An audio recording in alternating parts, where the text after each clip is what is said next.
Do you now regret having ever smoked? No. I'll never smoke cigarettes again. Of course, never. Because what? Are you just watching TV? We're just, yeah. And doing coke? Yeah. Yeah. And are you smoking? Smoking, yeah. No, we were lacing our marijuana. On stage, they made thousands of hearts burst into applause. But when the lights went out, only cigarette smoke remained, hovering around the loneliness. Some people stood in front of thousands of audiences, but went home quietly, embracing a persistent cough that would not stop. There was a legend who said, "I need drugs to sing out the pain." Another person, once the soul of a legendary band, quietly passed away with blackened lungs, with no one by their side. And what you are about to hear is even more heartbreaking. This is not just the story of 27 R&B stars, but the tragedy hidden behind the immortal hits. Prepare yourself for a haunting journey. If you love their music, show it with a like or share your sincere feelings in the comments section. 27. Garland Green, the forgotten angel of cigarette smoke.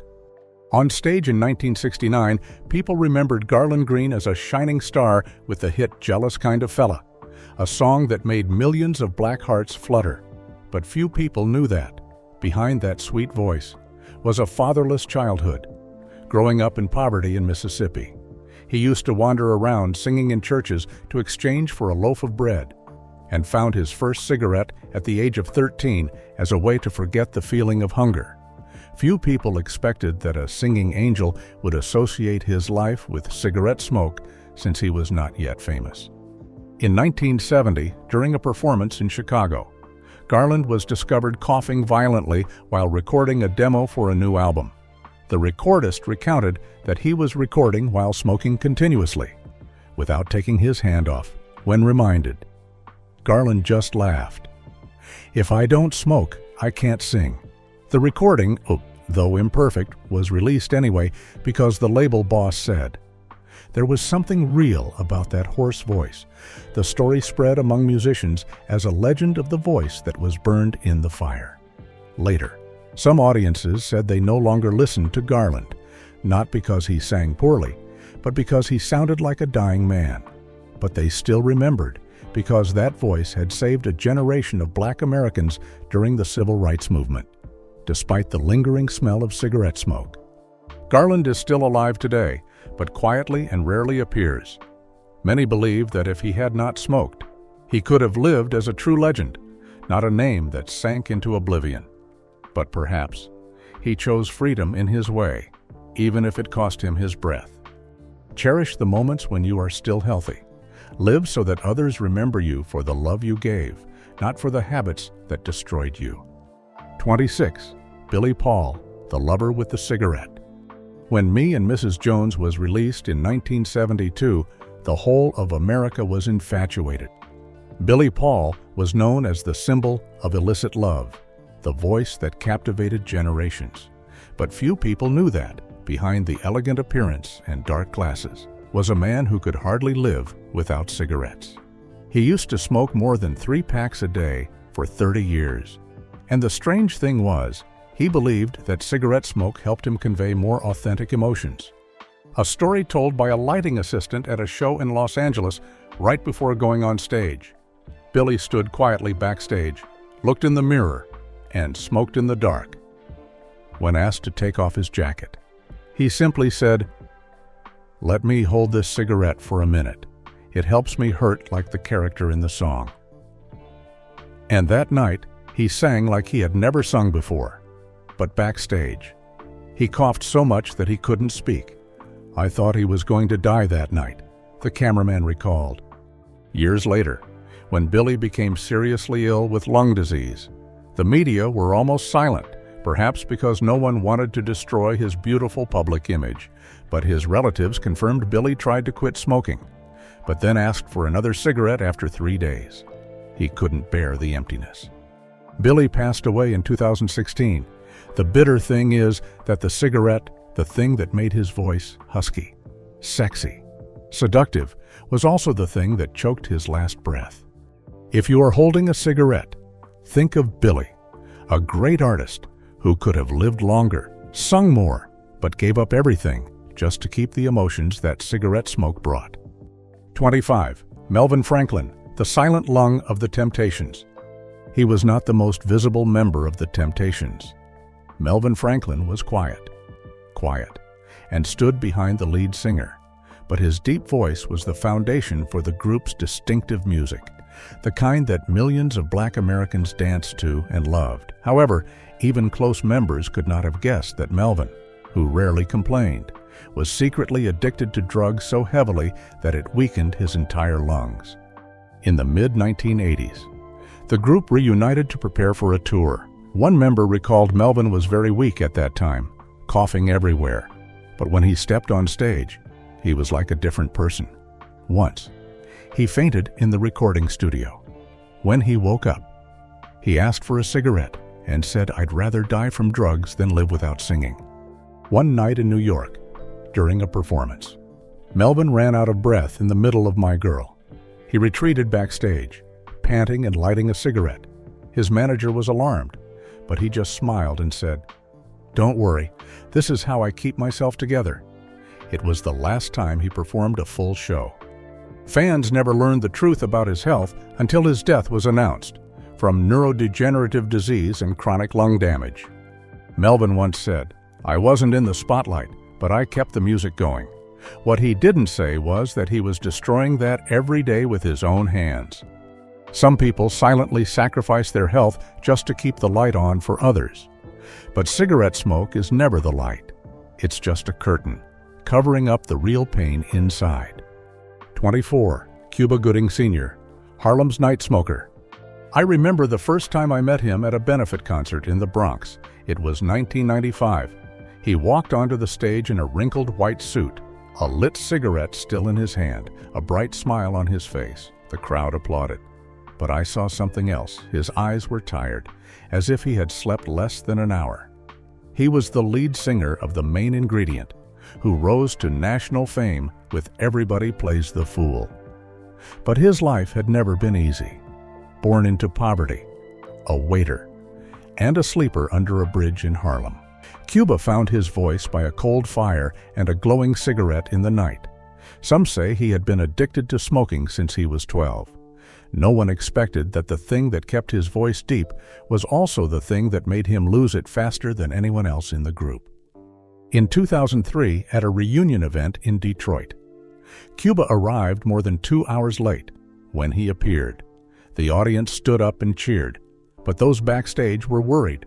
One person recalled, "I saw him sitting in his car, the door closed, alone with thick cigarette smoke. No music, no talking, just the sound of a lighter and coughing." When he took the stage, he sang as if he had never left the spotlight. But halfway through, his voice broke as if he was strangled. The whole audience fell silent for a few seconds. He smiled and said, "This music has taken everything from me, but I will still sing until I have no breath left." Few people knew that he had fainted backstage that night. Some said he collapsed with a cigarette still between his fingers. Cuba died in 2017 in his car parked on the side of a Woodland Hills road. When the police arrived, they found a lighter, a pack of cigarettes, and an old recording of him playing in the car. The public mourned, but no one was surprised. Those close to him knew that he could not live without the smell of cigarette smoke every morning. An artist who lived his passion, but could not escape the ritual of silently destroying himself. Perhaps the most painful thing is that he always sang about love, but loved the very thing that was killing him. And we, the survivors, can learn from that. Choose the things that love you back. Live to be not only remembered, but mourned. 23. Otis Clay, the smoky soul of the South. No one can forget Otis Clay when he sang. It was a cross between gospel and R&B, between church and pub. I saw him perform at a small church in Memphis in 1990. He was dressed casually, holding a microphone, but before he sang, he bent down to light a cigarette, not to smoke it right away. But as a ritual, anyone who knew him was familiar with that image. Otis once said in a rare interview, "I need the smoke to keep my voice husky. A clean voice sounds fake." Otis was born in Mississippi in 1942, raised on church music. When he switched to R&B, he brought with him the soul of the South and the smoking habit he had developed as a teenager. He would smoke and sing, not drink water, said a band member. Sometimes I think his voice was sustained by nicotine. In 1997, during a recording session for When the Gates Swing Open, Otis choked in the middle of a climax. He asked for the machine to be turned off, then went outside to smoke a cigarette. When he returned, he sang the entire verse perfectly. Only then did he agree to go to the hospital. The doctor said his lungs were severely damaged. He just smiled and said, "So I'm dying the way I want to die." Audiences don't know about the nights he coughed blood off stage. They only remember his deep, earth-shaking voice. When he died of a heart attack in 2016, the media emphasized his musical legacy, but those close to him knew that he died with his hands still smelling of cigarette smoke. Some souls choose to live to the fullest, but at great cost. Don't let smoke obscure the good you can bring to the world. Be as bright as Otis, but don't let smoke be the last thing around you. 22. Al Wilson, the smoke storyteller. Many people heard him sing Show and Tell on my mother's old radio in 1973. His voice was like a sweet whisper in my ear.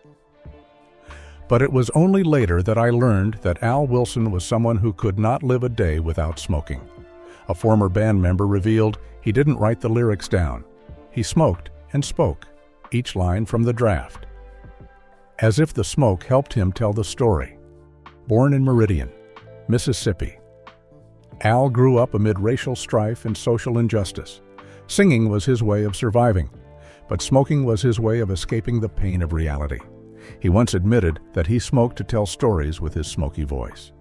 One night in Las Vegas in 1982, while preparing the theme song, he insisted on recording it live.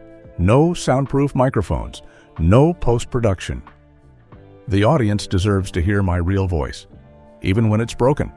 He smoked 3 cigarettes in the 10 minutes before going on stage. I've never seen anyone risk their breath like that. A backstage attendant recalled, the show was a huge success. But he was hospitalized that night with difficulty breathing. Al died in 2008 of respiratory failure. No one can deny his legacy. But he said in his final conversation, I lived by my voice, and I lost it because of something I thought would protect it. A voice may be a gift, but it can also be easily lost if we forget to take care of it. Being kind isn't just about being kind to others. It's also about being kind to your own body. And if you can still sing, sing like Al, but don't exhale smoke. 21. Don Kavi, the silent songwriter in the smoke. In the mid-1960s, when the big names of Motown were on the rise, there was a man who was rarely mentioned on television, but whose songs echoed on every radio station, Don Kavi. He was the man behind many famous hits, both as a singer and songwriter, including Mercy. Mercy, covered by the Rolling Stones. In music documents, he was called the bridge between gospel and rock and roll. But if there was one thing that no one mentioned, it was his quiet and persistent attachment to cigarettes, a habit that he started when he was just 14 years old. In an unreleased documentary filmed backstage at a 1971 show in Baltimore, the camera accidentally caught Don alone in his dressing room.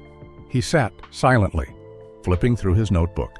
Beside him was a full ashtray, and his hand was shaking slightly as he lit another cigarette. We had never seen anyone smoke like him, smoking to find words. The cameraman recalled, every time he exhaled smoke, a line was written down. Many of his famous songs, such as Chain of Fools performed by Artha Franklin, were said to have been written on such smoky nights. In 1987, while writing a new album for Atlantic Records, Don suddenly collapsed in the studio. Doctors concluded that he had signs of severe oxygen deficiency due to long-term lung damage. However, he refused to quit smoking. A close friend said Don used to say, "If I don't smoke, I can't write anything. Smoke is like his creative breath." Once, when asked by a reporter about his illness, he simply replied, "I don't need a voice. I need a soul, and my soul needs smoke." The public loved him through his songs, but never knew how many times he fell into the darkness because he could not leave his cigarette. Don Kavi died in 2015 due to complications related to heart and respiratory disease, and cigarette smoke followed him until the last moment. Not everyone who was born to shine has the conditions to stay clean, but we have the right to stop, choose a better lifestyle. While we still have time, don't let your inspiration to live be burned by a seemingly harmless habit. 20. Nolan Porter, the rebel who wants to breathe again. There was a time when Nolan Porter was a strange face in the soul scene. He did not follow Motown, nor did he commit to pop. He chose psychedelic soul, a genre of music full of resistance, dreaminess, strangeness, and addiction to smoke. Born in Los Angeles in 1949, Nolan was not as famous as his contemporaries, but with "If I Could Only Be Sure." He left a mark on the British and American underground, and what set him apart was his public battle with cigarettes, a rarity among artists at the time. In 2001, at a small talk show in Austin, Nolan caused a stir when he announced publicly, "I've been smoking since I was 15, and now I'm trying to live like a kid again. No smoke, no hallucinations." He then released a new recording, a song written during his detox, called "Bare Voice." A band member said Nolan couldn't sing for the first 2 months of quitting. He coughed until he bled, and then cried. But he was determined not to smoke again. One night, at a show in New Orleans, the audience asked him to sing the old version again. He agreed. But as he sang, he paused, gasping for breath. "I'm learning to sing again with my real lungs, not with smoke." The crowd fell silent, then erupted in applause. It was the first and last time he performed the song without smoking before the show. Nolan died in 2021, not from smoking, but from old age. He lived the last 2 decades of his life clean, a testament to the fact that anyone can start over, no matter how many years of smoking. If you think it's too late to quit, remember Nolan, because not everyone dares to look at their real breath and say, "I'll do it again," without smoke. 19. Sil Johnson, the voice in ashes. He was an unruly figure in R&B. He didn't follow the Motown standards. He didn't bow to the taste. Sil Johnson, the man behind the songs sampled by Kanye West, Wu-Tang Clan, and many modern rappers. He was the bridge between Chicago blues, R&B, and funk. But he was also the man who cried in the studio because he lost his voice, because of cigarettes. Born in Mississippi, growing up in a time of fierce racism, Sil once said cigarettes are the only thing poor black people can own like royalty. He started smoking at the age of 11 when he became famous. He carried cigarette smoke as part of his style. On stage, he often sang while blowing smoke. A sound engineer said, "There was a time when I had to step back because the smoke was so thick." But he said, "I sing like that." In 1994, during the live recording of "Is It Because I'm Black?", Sil suddenly lost his voice in the middle of the second verse. He stopped singing, bowed his head, and said into the microphone, "Sorry, I don't know when I ran out of voice." He then left the studio without saying anything more. People thought he was angry, but a close friend recalled, "He sat in his car all night, his hands shaking from craving drugs. He knew he didn't have much time left to sing like he used to." Sil lived a quiet life in his later years, rarely appearing. Fans only remember the music he left behind, not knowing that, in the last 10 years, he had to use an oxygen tank. However, he never complained.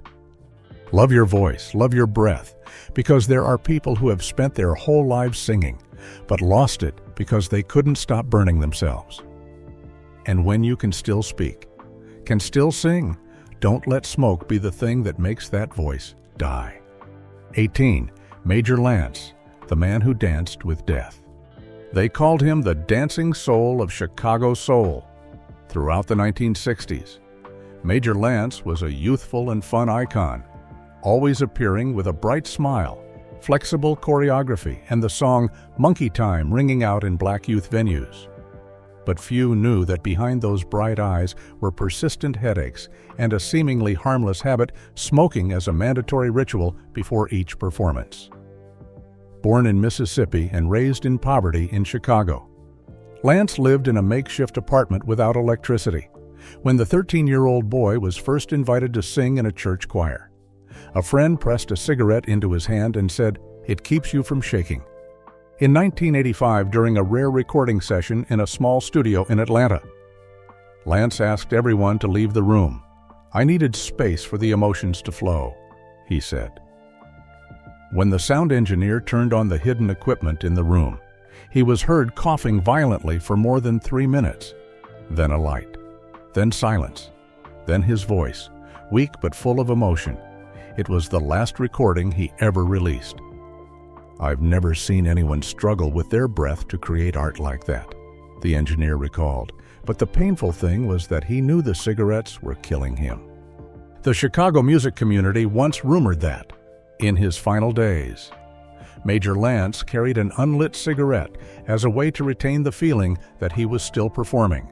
"I used to see him standing in front of a mirror, eyes closed, imagining himself on stage, a cigarette between his lips," said a close friend. But he couldn't sing anymore. Lance died in 1994 after years of battling respiratory disease. When the news broke, many expressed their condolences, but they also said, "We always knew he wouldn't stop, never." If you ever find yourself needing a routine to survive, think of Lance. Sometimes the thing that keeps you on stage is the thing that keeps you down. Choose what makes you truly alive, not what keeps you gasping in the dark. 17. Johnny Bristol, the producer in The Smoke. Johnny Bristol is not a name that many people remember, but if you've ever heard "Ain't No Mountain High Enough" or "Someday We'll Be Together," you've heard his work, one of the less celebrated but crucial producers and singers of Motown's golden age. Johnny was the man behind the scenes, where he created his musical magic and where he quietly destroyed himself with cigarettes. I used to walk into a room and he was sitting there in a cloud of smoke, his eyes bloodshot, headphones in, not saying a word, just smoking and listening to every note. One of his studio assistants said, "He was said to smoke because he was nervous, but really, he smoked to keep the beat." One time during a recording session for Hang On In There Baby, Johnny stood alone in front of the microphone, singing and tapping the cigarette into his palm. He believed that the tapping of the cigarette helped him keep the beat of the song. During a recording session in 1981, Johnny suddenly lost control of his breathing while recording the background vocals. He asked to leave the room, taking the pack of cigarettes with him. But after 20 minutes, he returned with a new idea for the chorus, which would become the most beloved part of the song. He was a genius caught between music and addiction, said one insider. His death in 2004 shocked many fans. Not because they didn't see it coming, but because they hoped he would pull through. Johnny wrote hundreds of love songs, but never wrote a farewell to himself. If you've ever been creative while addicted, remember talent doesn't need to be fed with smoke. It needs to be fed with love and health, and you deserve a breath of fresh air to create something beautiful. 16. Eddie Kendricks, the voice of an angel muffled by ashes. He was the famous tenor who sang the first words in Just My Imagination, a song that shook the whole of America. Eddie Kendricks was the heart d'oeuvre of the Temptations, the one who was called the voice of an angel. But there was one thing that haunted his colleagues forever. Eddie never knew how to preserve the voice that brought him to the top. Backstage, he quietly smoked alone. In the studio, he only entered when he was allowed to bring an ashtray. No one understood why such a clear voice accompanied the habit that destroyed his lungs since he was 17 years old. In 1991, during a special reunion show of the Temptations, Eddie was invited to perform My Girl. At that time, everyone knew he was seriously ill, but Eddie still walked out on stage, his hands shaking slightly, his voice gradually weakening, In the middle of the climax, he choked up, gasped for breath, and retreated without finishing the song. That was the last time the public saw him on stage. A former band member recalled, "We knew his voice was gone, but no one dared to say anything. Everyone thought it was Eddie. He'll be back." Eddie died in 1992 of lung cancer. Doctors said his lungs were almost destroyed, but what was touching was his last words to his best friend. "I wish I had appreciated my voice sooner." Don't wait until everything is gone to appreciate it. Love your voice, your heart, your breath, because that's the music you carry with you throughout your life. And if possible, don't let smoke be the last thing that accompanies you to your final sleep. If you're still here, it means you're not just listening to the music, you're feeling the person behind it. 12 people have fallen, but 15 more have not been counted. Are they victims, or do they choose that path?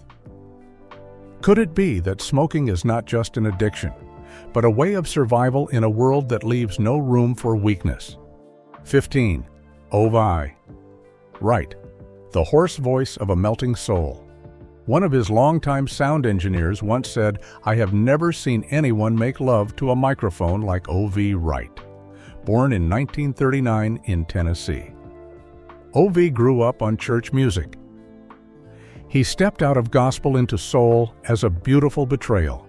He had no glamorous appearance, no need for flashy choreography, just stood still and sang. The whole audience held their breath.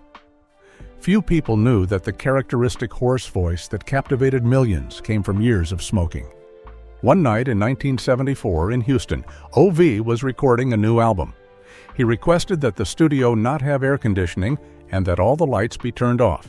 When asked why, he replied, "I want my cough to be loud, so people can hear the pain." He smoked 3 cigarettes in 30 minutes. The recording that day later became "A Nickel and a Nail," a song considered a hymn to the heartbroken. "We thought he was killing himself to get to the real feeling," an assistant recalled. "My father thought he needed the smoke to keep his soul real, but I just saw him in pain." His daughter once said in a rare interview, Wright died in 1980 of liver complications, but his lungs had been torn to shreds for years. A voice doesn't need to be practiced, just live true to the pain. But sometimes, the price of truth is life itself. Don't burn your soul just to be called real. It's beautiful to still have the strength to love, not just to sing about loss. 14. Betty Wright, Diva in the Smoke. Betty Wright is more than just a voice. She is a fire on stage. With 1971's Clean Up Woman, she took female funk soul to new heights. Strong, smart, sexy. She was a symbol of a generation of black women who refused to be subdued. But behind that powerful demeanor was a well-kept secret she smoked to keep her cool. Betty could be in the middle of a heated argument, recalled a backstage assistant, but 5 minutes later, you'd be laughing like nothing had happened. During the recording of No Pain, No Gain, she stopped the camera 3 times just to smoke before she got to her truest emotion. When asked if she had any regrets, she simply said, "I chose to fight with whatever kept me alive, even drugs." In 2005, her daughter shared at a memorial service. "My mother was a queen, but she was a queen with fire lungs. I used to beg her to quit smoking. She just looked at me and said, 'You don't know how strong black women are in this world, but sometimes being strong is tiring.'" Betty died in 2020 of cancer. That voice, that stage fire, was extinguished, not for lack of love from the audience, but because the smoke burned the fire from within. Even the strongest people need a place to breathe peacefully.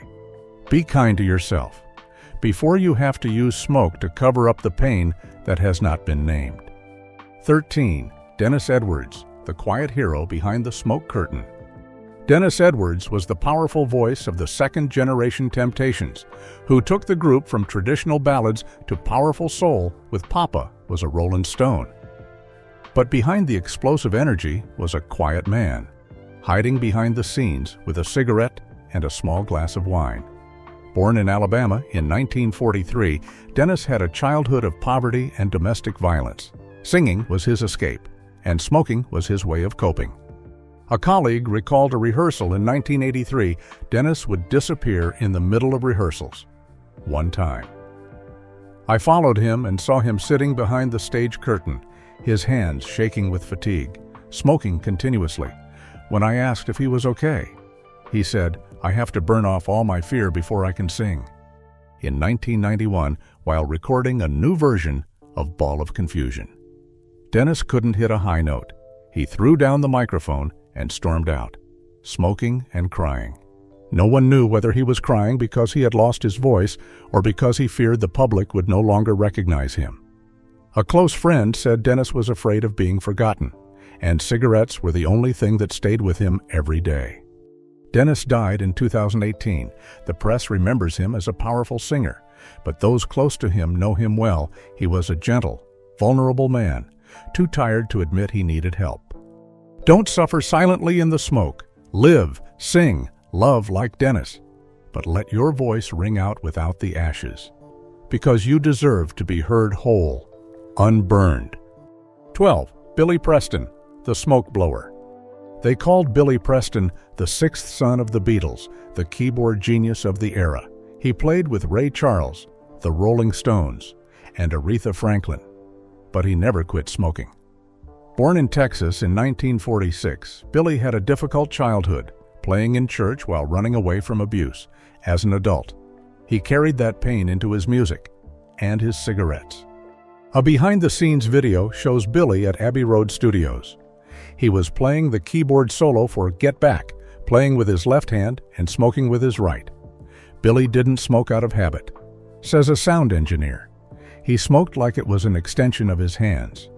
One night, he smoked on stage until the smoke covered the keys, but the audience didn't care. They were engrossed in the music. Relatives say Billy tried to quit smoking many times, but each time he quit. He couldn't play like before. A friend says, he was afraid of losing what made him different. Billy died in 2006 after internal complications. Everyone was sorry, but few were surprised. Cigarette smoke didn't just consume his lungs, it consumed his youth, his talent, and his chance to live longer. You don't need smoke to burn, sometimes, to keep your talent. You have to learn to let go of the thing that's burning you down every day. 11. Jackie Wilson, the man on fire from the inside. Jackie Wilson, Mr. Excitement, was the embodiment of a firestorm. Every time he stepped onto the stage, the audience could not take their eyes off him. He sang, danced, laughed, sweated, and smoked. Born in Detroit into poverty, Jackie had to fight the world from an early age, and when he reached the pinnacle of fame, he carried a silent enemy, a cigarette, in his pocket. A stage manager recalled Jackie could be dying backstage, but just give him a cigarette. 5 minutes later, he walked out like nothing happened. During a fateful 1975 performance at Cherry Hill, he collapsed on stage while singing Lonely Teardrops. Many thought it was a weak heart, but the emergency room nurse confirmed he brought a full box of cigarettes to the hospital. Doctors said he had long-term vascular damage. The cigarette smoke was just the last spark. Wilson lay in a coma for nearly a decade before his death. Many mourned, but others whispered, if only he had stepped back, breathed a little slower. Aura should not be exchanged for every breath. If you are shining, protect that flame with fresh breath, not the smog of an ungrateful habit. 10. Joe Tex, the ritualist smoke. Joe Tex was the firebrand of R&B and funk, a masterful blend of sermon, singing, and humor. He was known for his almost preachy performance style, singing and talking to the audience at the same time, but few people know that every performance. He began with a familiar ritual, smoking a cigarette in front of a mirror, eyes closed, as if praying. Born in Texas in 1933, Joe grew up in a poor Catholic family when he started his career. He believed that every artist needed a lucky charm for him. The cigarette was that talisman. A lighting man recalled Joe always insisted on having an ashtray right in the wings. If there wasn't one, he wouldn't perform. Once, at a big show in Atlanta, the ashtray was missing. He stopped the show for 15 minutes just to find his prayer. People were upset. But that night, he still made 3,000 people cry with "Hold What You've Got." Joe died in 1982 of a heart attack. Doctors suspected that smoking contributed to the complications, but the records didn't record it. Only his family knew. He smoked as if it were a sacred duty. Ritual is only beautiful when it nourishes. If a habit is burning you from the inside, dare to end it before it ends the best part of you. 9. Bobby Womack, the man who sings from the throat of darkness. Bobby Womack was the haunting voice of soul, who sent shivers down the spines of audiences with Across 110th Street. He didn't just sing, he told stories with his flesh and blood. Born into a poor family in Cleveland, Bobby grew up with a strict father and a cramped church. When he became an artist, he said, "I needed smoke to roughen my voice." One night in Amsterdam in 1985, Bobby coughed violently on stage. He pulled a cigarette out of his pocket, inhaled deeply, and then could hit the next high note. His assistant recalled. The audience was enthralled. But behind the scenes, his family cried quietly. His voice was worn down by the drugs over the years, to the point that the final recording didn't need editing because it was painful enough. Bobby passed away in 2014. People remember him as the last storyteller of the Golden Age, but they also remember him as the one who let smoke overshadow his gift. Don't let your talent burn out in silence. Some things don't need to be sacrificed, and your health is one of them. 8. Sam Moore, the soul bringer in the smoke. Sam Moore, the golden voice of Sam and Dave, brought the church atmosphere to the soul stage. With "Hold On, I'm Comin'," he blew the crowd away, but anyone close knew the cigarette was always there before Sam sang. Sam smoked like a prayer, said a backstage staffer before he went on stage. He didn't talk. He just sat in the dark with smoke all around him. One night in Chicago, his microphone caught fire when he tapped his cigarette on the stand. Someone laughed. Sam said, "I was calling for inspiration." Although Sam is still alive, his lungs are not what they used to be. "I still sing," he shared at a fan meet and greet. "But now I need oxygen after every show." Sometimes, the thing that makes us fly is the thing that takes our breath away. Choose the thing that gives you life, not the thing that chokes it every day. 7. David Ruffen, fallen angel in the smoke. David Ruffen was the angry soul of the Temptations. His voice was high, thunderous, and full of passion. But as a teenager, he brought with him a dangerous companion: cigarettes. Born in Mississippi in 1941, Ruffen grew up surrounded by factory smoke, where men smoked to survive. David smoked in the studio, in the bathroom, in the tour van, recalled a former band member. Nobody could say anything. In 1982, during a solo recording session, he coughed for 15 minutes, unable to speak. But instead of resting, he lit another cigarette. "I need to tear my voice out," he said. The line stuck. It was painful and true. Ruffen died in 1991. The public mourned. But to those who knew, it was a foregone conclusion. No one was born to live a short life. But if we don't love our breath, how can we keep our soul, live to breathe deeply, not to burn ourselves out every day? 6. Wilson Picket, the flame. Whooshing in the smoke. Wilson Picket was the original roar of soul. The song in the midnight hour made the whole of America tremble. But a close friend recalled Wilson smoked even when he was screaming. He said, "The smoke made my voice crack." Born in Alabama, he used music to escape poverty and cigarettes as a weapon of rebellion. In 1976, during a show in Nashville, he suddenly collapsed after the first song. The backstage was filled with cigarette smoke, and the doctor said his lungs were exploding from the inside. Relatives advised him to quit, But Wilson replied, "If I don't smoke, who will burn me from the inside?" A powerful voice is not the only thing that defines an artist. Sometimes, the silence between breaths is the most precious part of life. 5. Isaac Hayes, the king of cigar smoke. Isaac Hayes is a bass player who makes the world bow.